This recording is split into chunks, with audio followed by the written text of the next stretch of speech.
Look, we've all done stupid things at work when we're tired, but I guaranteed you've never had a night shift go down quite like this. Picture this. It's late. The store's about to close. You're just trying to finish up your shift, and out of nowhere, your phone vanishes. Standard bad day, right? Except within the next 2 hours, I ended up holding the thief's actual state ID, chasing him down at a completely different store across the street, watching him cash out my phone at a machine, getting into a screaming match in front of a crowd, and having some random hero bystander completely ruin my leverage. If there's one thing you take away from this video today, let it be this: never leave your phone sitting around at work, because people are bold. Let's rewind. At the time, I was working night shift. I'm not going to say the actual company name, but just know, you know this store. So, night shift is pretty straightforward. Once the door's locked, it's mostly just us stocking shelves, moving pallets, and trying to stay awake. Because the store is closed to the public for the latter part of the shift,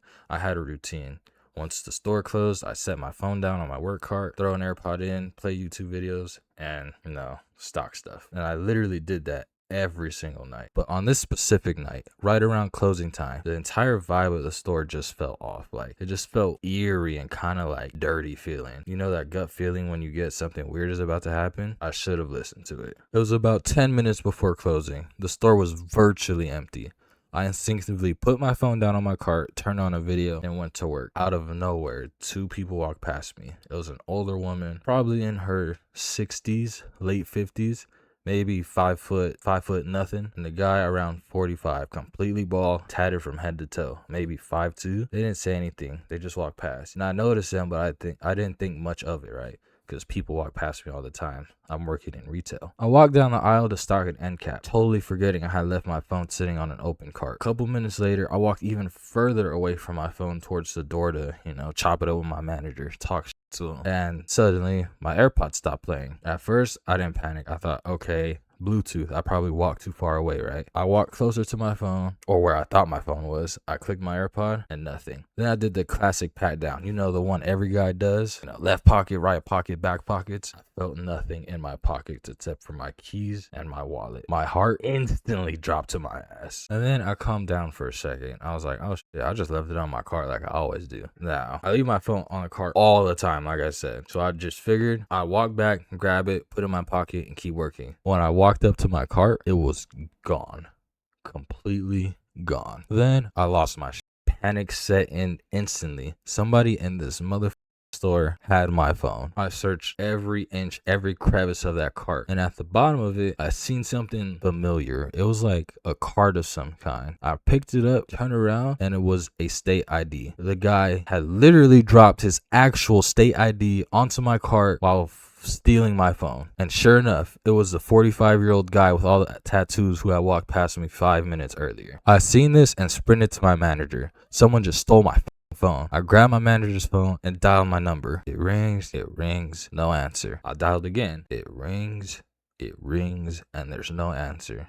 Fuck, it's ringing one more time. Rings straight to voicemail. They finally turned it off. I ran over to the company computer, logged in to find my iPhone, and hit locate. The indicator popped up instantly across the street at a giant retail store. And if you know what's inside those big retail stores, you know exactly what was happening. An EcoATM machine. The automated kiosk where you drop a phone in and it gives you instant cash. He was literally across the street selling my phone right now. And I was like, that. I ran to my locker, threw my work uniform in, grabbed one of my coworkers and said, we're going across the street right now. Shout out to him, because that was some real stuff right there. Like, no hesitation. All right, let's go get this dude, you feel me? So we're going. We hopped in the car, sped to the other store, ran inside. Right there at the kiosk in front of my very eyes was the guy and his mom collecting cash out of the machine. I didn't pause. I didn't go to security first. I rolled up on them crazy. I yelled, hey, you just stole my phone. Nah, the whole entrance went dead silent. The people walking in and out just stared at me. The guy looks at me trying to play it smooth and be all innocent. I don't have it, man. I'm just shopping with my mom. The mom jumps in and is like, yeah, we wouldn't steal a phone. We don't have it. Here, look at my purse. I don't have anything. And I don't know why. Them trying to play it cool and be all like innocent made me lose my shit.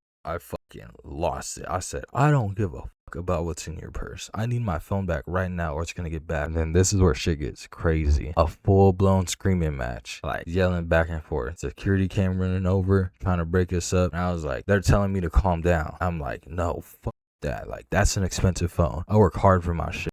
Nothing was given to me, and I'm not gonna let some lazy, broke, dirty mother try and, steal, or they did steal my shit. I'm not gonna let that motherfucker steal my shit and gain capital off of the shit I worked for. Then the thief looks at the security guy and hits, says the classic line. I've never seen this guy before in my life. And I hit the hand rub. I got excited. I was like, yeah. Oh yeah? You've never been to my other place of work? Nah, man. I've never been there. Why would I go there? And I pull out his ID. I'm like, oh yeah? For sure? That's what you want to go with? I was like, look at this, dumbass.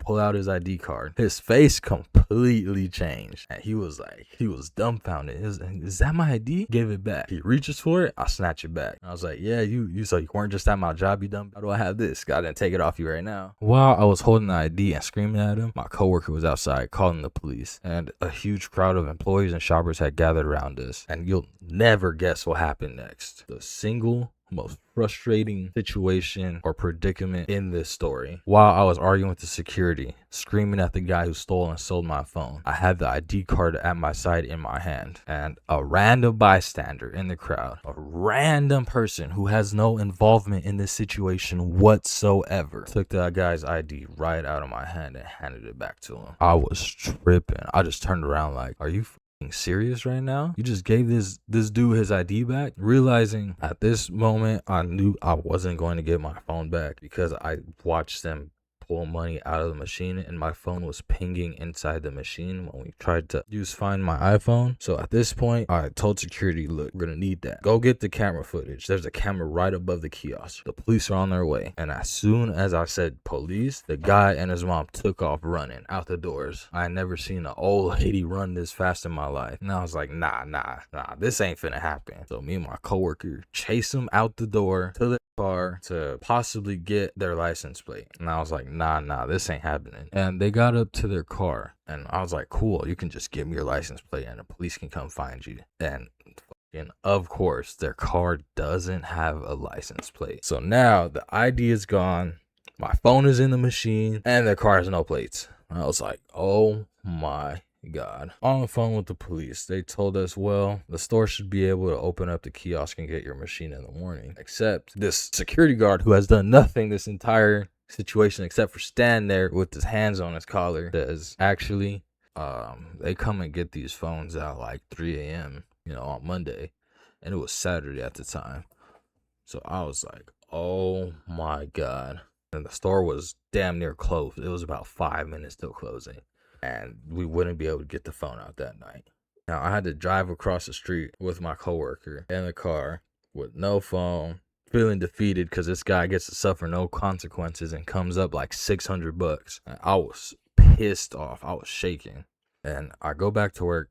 And do you know what people are telling me when I get back? Because everybody seen me sprint out the store hot. And I come back and they're all asking questions, ooh, work drama. What happened? I told them what happened, and I thought they were gonna, feel for me, feel some sympathy, Then they started clowning me. They were like, man, you handled that all wrong. They were saying things like, I would have beat his ass. I would have got my phone back, all Mojo Jojo tough mother, you feel me? You should have put hands and feet on him. And in my mind, I was like, if I put hands and feet on this 45-year-old dude in front of his 60-year-old mom on camera with 20 or so witnesses, then the police they're not gonna care that I got my phone stolen. I'm the one that's gonna go to jail for assault. And it wasn't worth flipping the blame onto myself.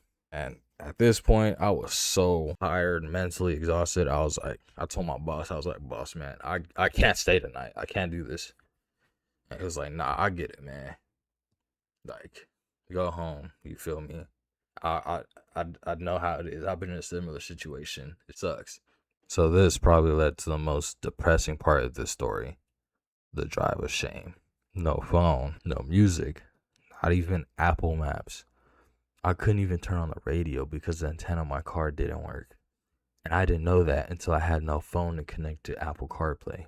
It was just 20 minutes of pure dead silence and me staring at the road, fuming. And to make matters worse, I didn't even think about like my girlfriend at home. That sounded crazy. I didn't even think about like what she could be thinking right now. My girlfriend has my location on my phone. So as all this was happening, she just sees my phone pinging at a location I wasn't supposed to be at, even after the location closed. And I was like, how am I going to explain to her how my phone got stolen while at work? I walk into my apartment and she was all being lovely and that heartwarming, caring me like, hey baby, dinner's almost ready.